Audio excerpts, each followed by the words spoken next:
नमस्ते दोस्तों। मासिक धर्म में स्त्री को छूने से क्या होता है। एक समय की बात है, भगवान शिव और माता पार्वती कैलाश पर्वत पर बैठे हुए थे। तभी माता पार्वती ने भगवान शिव से कहा, स्वामी, मेरे मन में दो प्रश्न उठ रहे हैं, आपकी आज्ञा हो तो मैं आपसे पूछूं। भगवान शिव ने कहा, पूछो देवी, आपके मन में क्या प्रश्न उठ रहे हैं। तब माता पार्वती कहती है, हे स्वामी, किस श्राप के कारण स्त्रियों को मासिक धर्म की पीड़ा सहन करनी पड़ती है। और मेरा दूसरा प्रश्न है, एक रजस्वला स्त्री को कौन से कार्य नहीं करने चाहिए जिससे उन्हें पाप लगता है। भगवान शिव कहते हैं, हे देवी, आज आपने मानव जाति के कल्याण के लिए बहुत ही महत्वपूर्ण प्रश्न किए हैं। तुम्हारे इन दोनों प्रश्नों के उत्तर माधव पंडित की इस प्राचीन कथा से प्राप्त हो जाएंगे। इस महान कथा को सुनने मात्र से ही समस्त पापों का नाश होता है।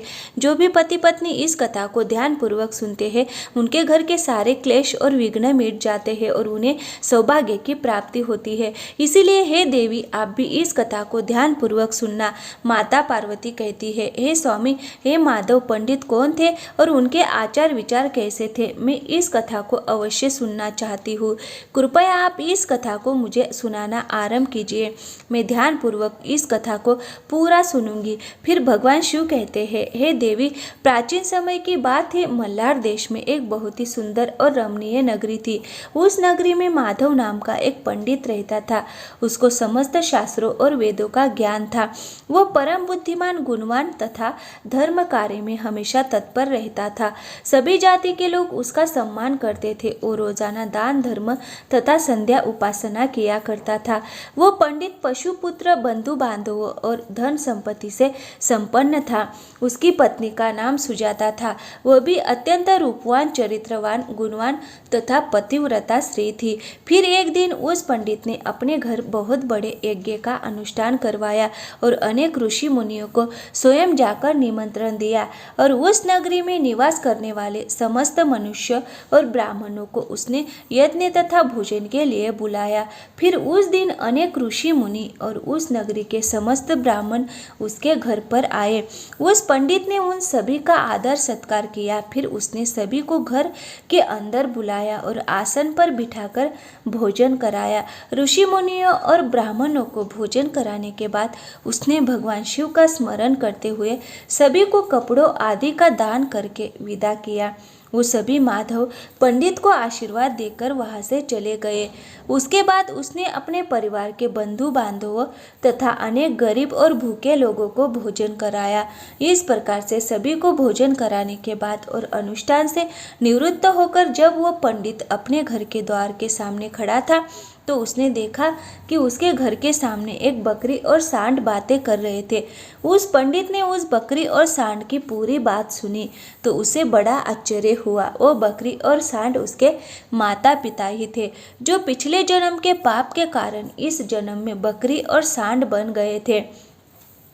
तब वह पंडित मन ही मन सोचने लगा, ये दोनों तो साक्षात मेरे माता पिता ही है, जो मेरे घर पशु बनकर आए हैं।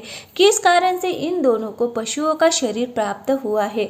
अब इनके उद्धार के लिए मैं क्या करूं। इस प्रकार मन में विचार करते हुए उस पंडित को रात भर नींद नहीं आई और वह रात भर भगवान शिव का स्मरण करते हुए सोच विचार करने लगा। उसने सोचा, मेरे माता पिता की मुक्ति का उपाय केवल ऋषि श्रृंगी ही बता सकते हैं। फिर सुबह होते ही माधव पंडित स्नान आदि कार्य से निवृत्त होकर ऋषि श्रृंगी के आश्रम पर पहुंच गया। आश्रम पर पहुंचते ही ऋषि श्रृंगी ने माधव पंडित का स्वागत किया और कहने लगे, हे पंडित जी, आज किस कारण से आपका हमारे आश्रम में आगमन हुआ है। आपके मुखमंडल पर ये कैसी उदासी छाई हुई है। बताओ, आपके दुख का क्या कारण है। फिर पंडित माधव पंडित कहता है, हे गुरुदेव, आपके श्री चरणों में सादर प्रणाम। आपके दर्शन से आज मेरा जन्म सफल हो गया है। हे गुरुदेव, आज मैं आपके पास एक जटिल प्रश्न लेकर आया हूँ।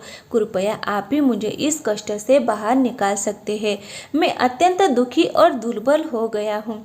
ऋषि श्रृंगी कहते हैं, हे पंडित जी, चिंता ना करो, तुम्हारा जो भी प्रश्न है निसंकोच होकर पूछो, मैं अवश्य तुम्हारी समस्या का समाधान करूंगा। फिर माधव पंडित कहता है, हे गुरुदेव, कल मैंने अपने घर पर शिव चर्चा रखी थी तथा अनेक ब्राह्मणों को और भूखे लोगों को भोजन कराया, विधि पूर्वक भगवान शिव का पूजन किया। फिर मेरे द्वार से ठीक सामने एक बकरी और सांड आया। फिर दोनों मेरे घर के सामने खड़े होकर बातें कर रहे थे। सबसे पहले बकरी उस सांड से इस प्रकार से कहने लगी, हे स्वामी, आज जो घटना घटी उसे ध्यान से सुनिए। हमारे पुत्र के घर में ब्राह्मणों के भोजन के लिए जो दूध रखा हुआ था, उस दूध में एक सांप ने अपना जहर उगेल दिया था, जिसे देखकर मुझे बड़ी चिंता होने लगी। उसी दूध से भोजन बनने वाला था। अगर सभी लोग उस दूध को खा लेते तो उनकी मृत्यु हो जाती। इसीलिए मैंने उस बर्तन से सारा दूध पी लिया और जब बहू की दृष्टि मुझ पर पड़ी तो उसने मुझे खूब पीटा, जिससे मेरा अंग भंग हो गया। मुझे बहुत पीड़ा हो रही है, इसी कारण से मैं लड़खड़ाते हुए चल रही हूँ और मुझे ये पीड़ा सहन नहीं हो रही है। बकरी की बात सुनकर वह सांड बहुत दुखी हुआ और वो खुद का रुनता सुनाने लगा, हे प्रिय, अब मैं तुम्हें अपने दुख का कारण सुनाता हूँ। मैं पूर्व जन्म में इस माधव पंडित का पिता था। आज इसने सभी ऋषि मुनियों और ब्राह्मणों को भोजन कराया, किंतु इसने मेरे सामने थोड़ी सी भी घास नहीं डाली और न मुझे जल पिलाया। इसी कारण से मैं बहुत दुखी हो गया हूँ। फिर माधव पंडित कहता है, इस प्रकार से अपने माता पिता को बकरी और सांड के रूप में ऐसी बातें करते हुए देखकर मुझे बड़ा दुख हुआ और मुझे रात भर नींद नहीं आई। हर क्षण मुझे चिंता सता रही है। मैंने कभी कोई पाप नहीं किया, हमेशा ही मैंने धर्म के कार्य किए हैं, फिर भी मेरे माता पिता को ऐसे कष्ट झेलने पड़ रही है। इसी कारण से आज मैं आपके पास आया हूँ। कृपया आप अपनी योग शक्ति से पता करके मुझे बताइए कि किस कारण से मेरे माता पिता की ऐसी दुर्दशा हुई है और उनकी मुक्ति के लिए मुझे कौन सा कर्म करना चाहिए। फिर ऋषि श्रृंगी ध्यान लगाकर उस पंडित के माता पिता के पूर्व जन्म के कर्मों को देखते हैं और पंडित से कहने लगते हैं, हे पंडित, तुम्हारे माता पिता ने पिछले जन्म में घोर पाप किया है। इस पाप के कारण आज उनकी ऐसी दुर्दशा हुई है। फिर पंडित कहता है, हे गुरुदेव, किस पाप के कारण मेरे माता पिता की ऐसी दुर्दशा हुई है, कृपया विस्तार से बताइए, मैं जानना चाहता हूँ। फिर ऋषि श्रृंगी कहते हैं, हे पंडित, तुम ध्यान से सुनो। ये सांड जो तुम्हारे पिता है, ये पिछले जन्म में रामनगर के श्रेष्ठ पंडित रहे हैं। इन्होंने एक दिन पूर्णिमा का व्रत करके भोजन किया था। पूर्णिमा के व्रत के दिन इसने दान धर्म भी नहीं किया। इसने अपने द्वार पर आए हुए भूखों को कभी भोजन नहीं खिलाया। इसने अपने पितरों का श्राद्ध तर्पण भी विधि पूर्वक नहीं किया। तुम्हारे पिता ने पिछले जन्म में मासिक धर्म के दौरान ही तुम्हारे माता के साथ संबंध बनाया था और इसी पाप के कारण इसे इस जन्म में सांड का रूप धारण प्राप्त हुआ है। अब तुम्हारी माता के बारे में सुनो। तुम्हारी माता ने रजस्वाला होते हुए भी भोजन बनाया। मासिक धर्म में दौरान इसी ने भगवान की पूजा की, तुलसी को जल चढ़ाया। रजस्वाला होते हुए भी इसने भगवान को भोग लगाया। इसी कारण से इसे महापाप लगा है। मासिक धर्म के दौरान स्त्री 3 दिनों के लिए अपवित्र हो जाती है। मासिक धर्म के दौरान स्त्री को पूजा पाठ नहीं करना चाहिए। स्त्री को इन तीन दिनों में अपने बाल भी नहीं धोने चाहिए, इससे पति की आयु कम होती है। मासिक धर्म के दौरान पेड़ पौधों को भी स्पर्श नहीं करना चाहिए। रजस्वला स्त्री के साथ संबंध भी नहीं बनाना चाहिए। जो पुरुष रजस्वला के साथ संबंध बनाता है उसे ब्रह्मा हत्या का पाप लगता है।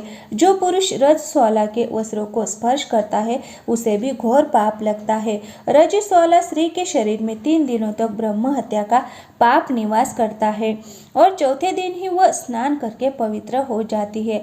चौथे दिन स्नान करके पश्चात रजस्वला स्त्री को अपने पति का मुख देखना चाहिए, अन्य किसी पुरुष का मुख नहीं देखना चाहिए। यदि पति समीप न हो तो सूर्यदेव के दर्शन करने चाहिए। ऋषि श्रृंगी कहते हैं, हे पंडित, इसी पाप के कारण तुम्हारे पिता को सांड और तुम्हारी माता को बकरी का जन्म प्राप्त हुआ है।